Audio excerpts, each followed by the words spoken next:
Bom dia, pessoal, ou boa tarde. Essa aula vai ser um pouco diferente. Eu vou utilizar esse recurso, que são os slides, e vou comentar com vocês os slides e dar uma aula parecida com a nossa aula convencional, tá? O tema de hoje é Revolução Francesa, que é o capítulo 4 de vocês. Nós vamos começar esse capítulo agora, que é a Revolução Francesa e a Era Napoleônica. Mas hoje eu vou falar a primeira parte, uma introdução para a gente entender o que foi a Revolução Francesa e quando ela aconteceu. Antes de mais nada, vocês podem abrir o capítulo de vocês na página 56 e eu já informo que esses slides eles estão com uma ordem de apresentação um pouco diferente da do livro. Obviamente o tema é o mesmo, mas a maneira como eu construí esses slides está um pouco diferente do que está no livro, beleza? Mas os assuntos são os mesmos. Então, na página 56 do livro, vai estar falando ali das comemorações que a França faz todos os anos, ainda hoje, tá? Isso eles já fazem há mais de 2 séculos. No dia 14 de julho, que é o dia que eles comemoram a Revolução, o início da Revolução Francesa, tá? Que é a queda da Bastilha. Eu não sei se alguns de vocês já ouviram falar sobre esse episódio histórico da queda da Bastilha, mas é o episódio que marca o início da Revolução. E a Bastilha, vocês vão ficar sabendo o que é daqui a pouco, quando a gente aprender um pouco mais sobre essa revolução, tá? A Revolução Francesa não foi só importante para os franceses, mas para todo mundo, sobretudo do Ocidente, né, os países do Ocidente, porque marcou uma série de mudanças aí na nossa história, tanto que os historiadores consideram a queda da Bastilha como o início da Idade Contemporânea, que é o período da história que, de acordo com a divisão tradicional, a gente vive até hoje, certo? Esse período iniciou com, então, a queda da Bastilha. Beleza, galera. Então, para a gente entender o contexto em que aconteceu essa revolução, nós vamos entender que a França, no final do século XVIII, já que a Revolução Francesa iniciou em 1789, a França, nesse período, ela vivia o que a gente chama atualmente de Antigo Regime. O Antigo Regime tem como características políticas e sociais, entre outras coisas. Página 57 nós estamos agora. Entre outras coisas, um governo absolutista, com um rei absolutista, que tinha enormes privilégios e muito poder, uma sociedade hierarquicamente dividida em poucos grupos sociais, mas que eram muito desiguais entre eles, sendo o primeiro, tem até uma tabelinha na página 57. O primeiro grupo social, esses grupos eram chamados de Estado, tá? Então, o primeiro Estado era formado pelo clero, que eram os membros da igreja, no caso da França, a Igreja Católica, que era oficial. Em segundo lugar, segundo estado, a nobreza, que era a família real, e toda a outra nobreza, todo o resto da nobreza, que era dividida em nobreza cortesã e nobreza provincial e nobreza de toga. E o terceiro estado, que era a imensa maioria da população, que era formado pelo resto das pessoas, que não eram nem nobres nem membros do alto clero.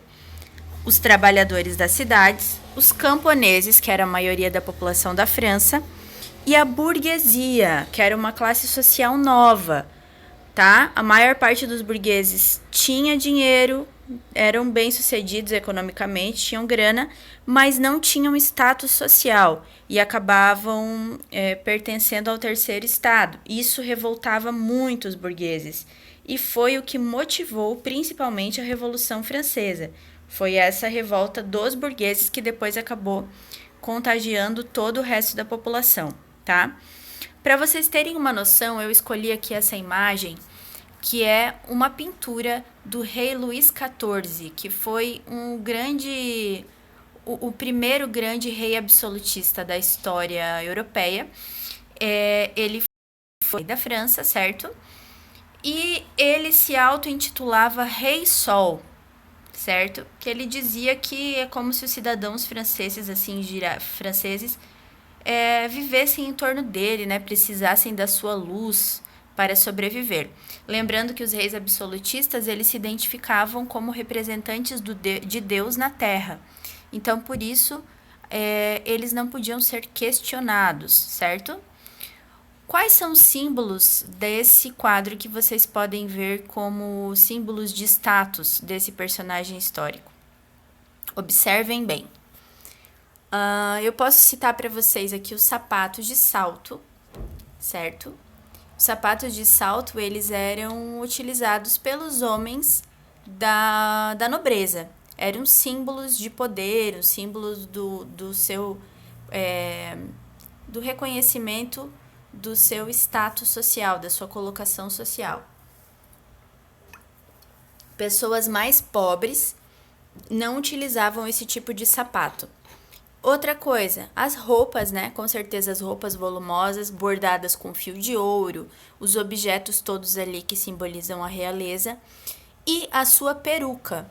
Essa peruca, quanto mais volume tivesse, maior fosse, mais representava o status social desses personagens. Então, nós temos aqui o Rei Sol.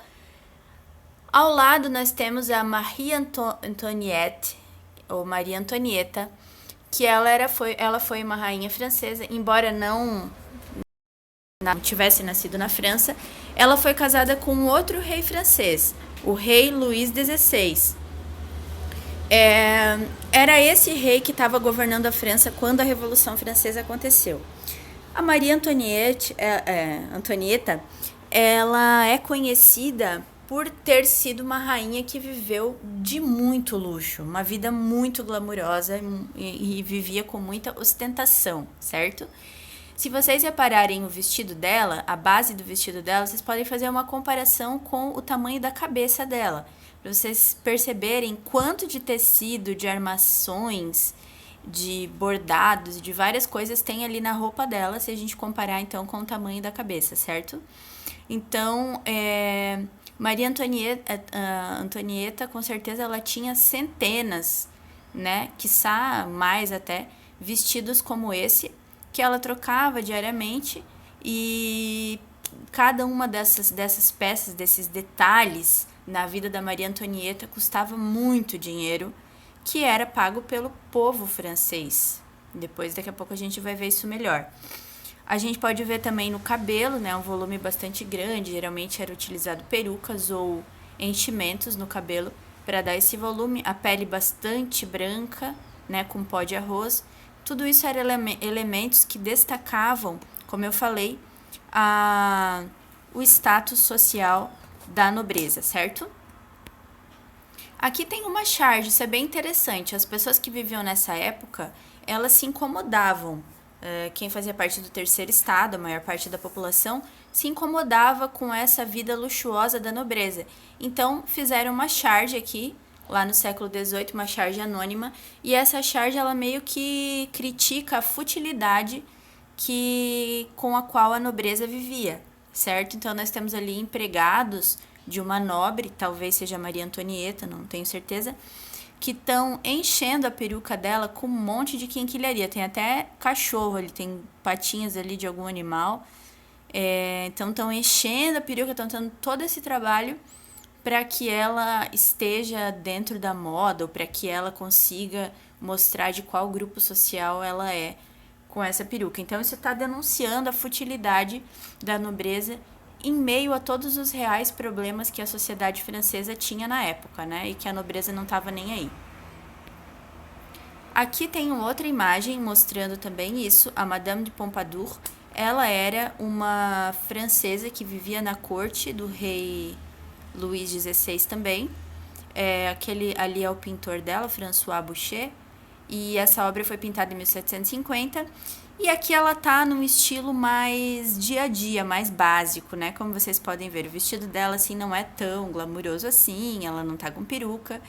E mostra ela, é uma típica nobre francesa no seu dia a dia. Ela tá ali ou lendo um livro ou escrevendo um diário, né?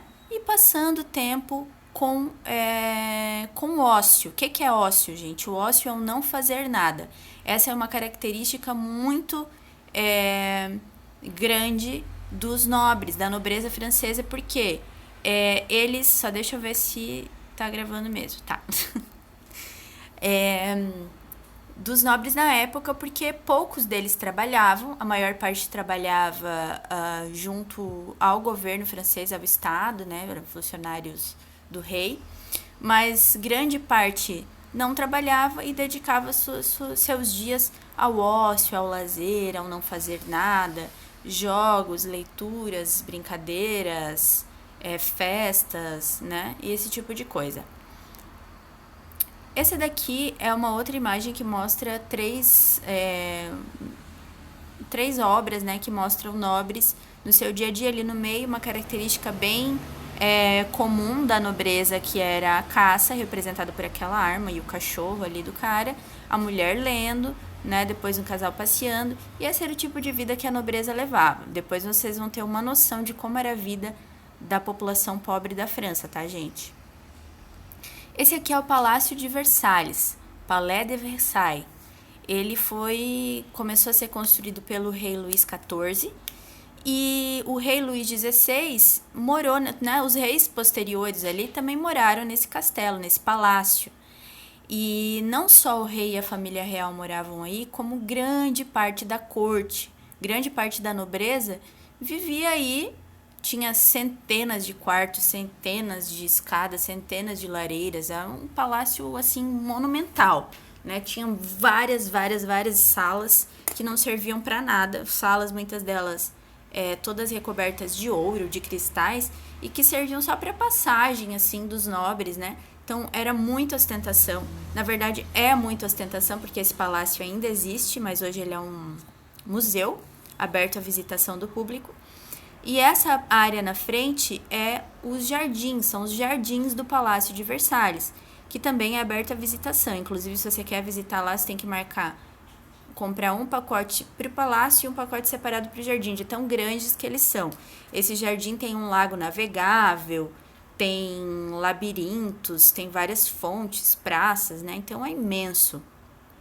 E tudo isso foi construído, quando o Palácio de Versalhes foi construído, ele foi construído propositalmente longe da cidade de Paris, que era a capital da França, para que a nobreza não fosse incomodada pelos problemas da população. Eles queriam ficar lá, bem isoladinhos, vivendo a sua vida boa, enquanto a maior parte da população sofria nas ruas de Paris, certo? Então, esse aqui foi o palácio que foi alvo da Revolução Francesa, quando a população resolveu se revoltar, beleza?